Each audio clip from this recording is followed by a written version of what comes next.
My God, I hate drugs. Alleged pork barrel scam mastermind Janet Lim Napoles is out of the Witness Protection Program, or WPP.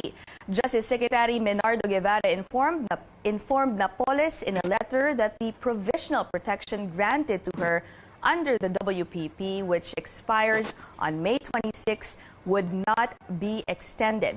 In February, former Secretary Vitaliano Aguirre granted Napoles provisional protection for 90 days after she cited threats to her safety. Napoles also asked to be transferred from detention in Camp Bagong Diwa to a secure housing facility where the public has limited access. Guevarra sees no reason to extend the protection coverage, saying there has been no further claim of threats to Napoles at Camp Bagong Diwa. CNN Philippines spoke with Napoles' lawyer Stephen David. He tells us what he thinks of the Justice Department's move. Sayang hindi na malaman ng tao kung sino talaga yung mga involved sa na talagang yung ibang involved na malalaki na hindi na sayang, di ba? Kasi mahirap naman magsalita siya na may threat sa buhay niya doon sa loob. Nakakapanghinayang lang. Ang dami dapat na maimbestigahan pa, hindi makakatulong yun. When pressed if Napoles would refuse to talk without witness protection, David said that Napoles is willing to testify as long as her security is guaranteed. On to stories from the regions. Netizens are furious over an image of a construction signboard on Boracay Island, which shows a proposed resort has just been issued with a building permit. The signboard says the proposed 4-story resort hotel in Barangay Balabag was issued with a building permit on May 9th this year. Netizens are quick to comment that this is contrary to the government's ban on construction on the island. Malay's Executive Assistant for Boracay Affairs, Rowan Aguirre, confirmed the LGU issued the permit recently, but clarified the developer, Soler Realty Development Corporation, had applied for the permit last year. Although it has building permit, Aguirre emphasizes the developer can only start constructing after the ban is lifted. Other applicants for small residential and commercial structures that were issued with building permits recently must also wait for the lifting of the ban before it can start constructing. Now, still in Boracay, workers and volunteers are digging the walkway of the famous white beachfront on the island to look for illegal waste water pipes. The pipes are buried right within the easement zone or just a few meters away from establishments. Environment Secretary Roy Cimatu was accompanied this morning by other officials in inspecting the pipes. Officials are tracing where these pipes are connected. Earlier, Cimatu said any leaks from these pipes may pollute the water of the white beachfront. Coffee farmers in an upland village in Dawin Town, Negros Oriental, are now serving brewed coffee at their own coffee shop. Aptly named the Highland Brew Coffee, the shop is located in the middle of the 120-hectare coffee farm in Barangay Baslay, 14 kilometers or a 30-minute uphill ride from Dawin Town proper. The shop opened a month ago and is now part of the agri-tourism program of the province. The Baslay Farmers Association said they have been harvesting 12 to 14 tons of Arabica and Robusta variety of coffee every year since 2014. This is Newsnight, where we go above and beyond the headlines. Welcome back. Vacation's almost over for students. Public schools are preparing for the opening of classes 2 weeks from now. Education officials say they are doing their best to address problems before students return to school. Our senior correspondent, Cecil Lardizabal, reports. Malinta Elementary School in Valenzuela City will be opening its doors to 6,000 elementary students when the school year begins on June 4. Ahead of school opening, parents, volunteers, as well as teachers participate in the campus cleanup for a conducive learning environment. Teachers go through training in science, mathematics, English, and Filipino to improve teaching quality. More than raising education standards, this teacher voices out her frustration on a nagging issue among students. Yung hamon natin first po ay talaga is discipline. Katulad yun, iba ang bata po as compare natin noon. And with around 27 million public and private elementary students trooping to schools nationwide, the Education Department has even greater concerns that it hopes to resolve sooner than later. The department says they are addressing classroom congestion as well. May mga lugar pa rin po na walang kuryente. Pa rin po mga lugar na hindi pa rin po kumpleto ang ating aklat. The challenge is the lack of buildable space. The DepEd says it also gives training on disaster response for students and teachers as calamities become frequent. It will integrate disaster resilience-related issues in some subjects such as Araling Panlipunan, Health, and Science. Education officials say they are tapping all resources to strengthen foundations for the children's future. Cecil Ardizabal, CNN Philippines. The Labor Department submits to President Rodrigo Duterte the names of over 3,000 companies that violate the ban on illegal contractualization. The list includes top corporations. Alleged pork scam queen Janet Lim Napoles is removed from the Witness Protection Program. And basketball superstar Chris Paul is a hot topic online. Find out why later.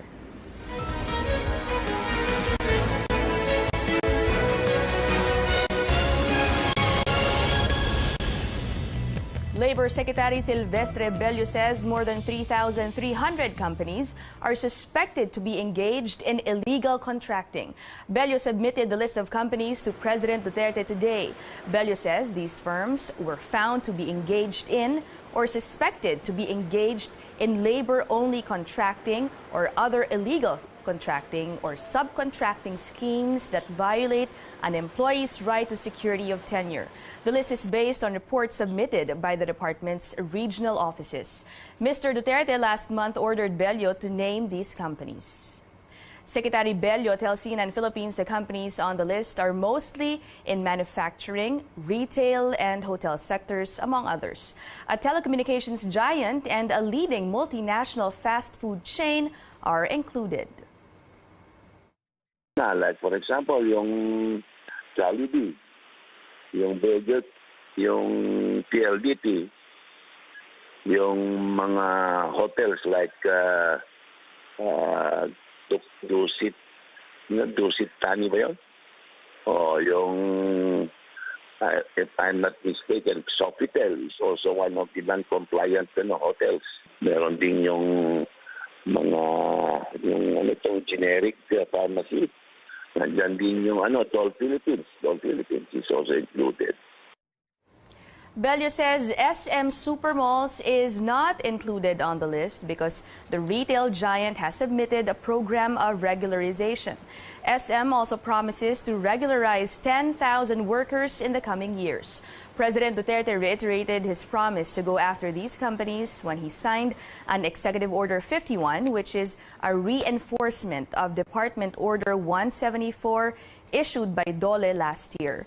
The department order imposes stricter regulations in labor contracting schemes, although it still allows some forms of contractual work. The companies in the list, meanwhile, have 30 days to comply with the department order. Otherwise, they will face heavy fines, and the DOLE will issue an order regularizing the workers of these firms. This is just an initial report to the President because he gave us 30 days to submit to him yung mga companies na non-compliant with the labor laws and standards, especially on engaging yung labor-only contractors. We give them enough time to comply naman. We are also conscious of the challenges of the business. Kaya ang importante is they're willing to comply, and that to us is already a good development on the issue. We are reaching out to the companies mentioned by Labor Secretary Silvestre Bello, allegedly involved in illegal contracting. They have yet to comment on the matter. Senator Grace Poe is supporting calls to suspend excise taxes on fuel as part of the tax reform packages. Poe, who is the committee chair on public services, calls on the Finance Department to evaluate the suspension of the fuel excise tax. She explains this is to cushion its impact on Filipinos. But the Finance Department disagrees, explaining that it can only suspend the next increase if conditions are met. The clamor for fuel excise tax suspension rose amid the spike in oil prices in the international market. Now, we asked you, how are you coping with the rising costs of goods and services? And a lot of netizens are rolling with the punches. Facebook user Pidon Lagrada says he chooses not to whine but to find ways in order to cut costs. Some of his tips: take the bus instead of driving, plant vegetables instead of buying them, and don't travel when you don't have to. Lord Kurt Dantes keeps his answer simple. He says, smart spending, healthy living, additional take-home pay is greater than household expenses. Rolly Nunez takes the chance for some weight loss, saying, diet, honestly, diet. Meantime, Dolene Peterson lists down some advantages to the higher prices of goods. Among them is a dip in the number of smokers, drinking sessions, and car buyers. He adds it's good for the health because you'll get additional exercise and cut down on vices. Peterson also says it's okay as long as the government will make use of the collected taxes properly. Later on in the program, we follow more stories on prices. CNN Philippines business analyst Mike Alimurong talks about rising fuel prices and the weakening peso against the dollar. Stay tuned to Newsnight for that.